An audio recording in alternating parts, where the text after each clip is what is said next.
Maintenance का द्यावा?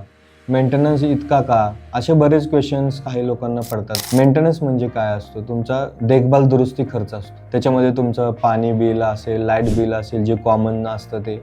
त्याच्यामध्ये तुमचा सिक्युरिटीचा पगार असेल आणि जे काही तुमच्या छोट्या-छोट्या रिपेअरिंग्स असतात बिल्डिंगच्या, त्यासाठी तो मेंटेनन्स खर्च वापरला जातो. याच्यामध्ये सध्या बघाल तर नॉर्मली जरी तुम्ही एखादा सिक्युरिटी जरी ठेवायचा म्हटलं तर त्याला 15,000 ते 20,000 रुपये पगार द्यावा लागतो 12 तासाचा. 24 तासाचा असेल तर तो डबल पकडा तुम्ही. म्हणजे मेंटेनन्समध्ये तुम्हाला अमेनिटीज काय दिलेले आहेत, त्या अमेनिटीज जर त्याच्यामध्ये स्विमिंग पूल असेल, गार्डन असेल, जिम असेल, तर अशा अमेनिटीजला मेंटेन करण्यासाठी, त्याची देखभाल करण्यासाठी तर तो मेंटेनन्स खर्च वापरला जातो.